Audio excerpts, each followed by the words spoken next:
tate varwara sandi kuguma kweupenyu, kuti mai varwara sandi kuguma kweupenyu, kuti baba varwara sandi kuguma kweupenyu. Ini pandakarwara Mwari vakandipa upenyu, ini pandakarwara Mwari vakandipa upenyu. Ndakatumwa panyika ama kuparidza shoko, ndakatumwa panyika ama kuparidza shoko, ndakatumwa panyika ama kuparidza shoko, kuparidza shoko kune vakaremerwa.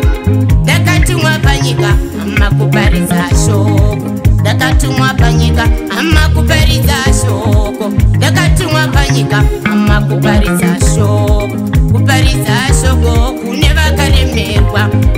Ini handirambi ama kuuya neshoko, ini handirambi ama kuuya neshoko. Ndinotenda baba, ndinotenda, ndinotenda baba, ndinotenda. Zvaiva nyore kuti vemba, zvaiva nyore kuti vemba, zvaiva nyore kuti vemba, zvaiva nyore kuti vemba, zvaiva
nditarisira pasi. Vanhu ivava vanoda ndidzokere shure. Vanhu ivava chandinosiva Mwari wemunomira neni, chandinosiva Baba munomira neni. Hamundisiye ndega, munomira neni, munomira neni, munomira neni. Tiri vana venyu Baba, sunungura tivhenekerei patindofamba. Dzirai neminzwa titungamire, fambai nesu Baba pazvinorema.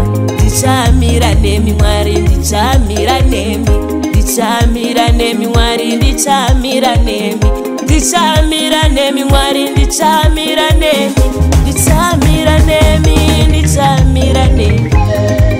Upenyu hwangu nditori testimony, chikara chikanditarisa chinosvotwa neni. Upenyu hwangu nditori testimony, chikara chikanditarisa chinosvotwa neni.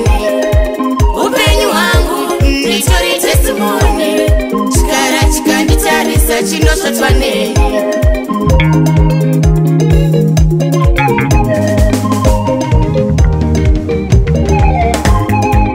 Pandakabvisa dzingori nyashama we, Satani aiti akapedza neni.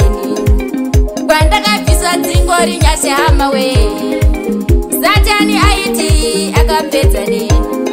Asi zvose Mwari havana kuzvitarisa. Ndinodya nekunwa pandinorara inyasha dzedenga. Asi zvose Mwari havana kuzvitarisa. Ndinodya nekunwa pandinorara inyasha dzedenga. Zvaiva nyore kuti tivemba,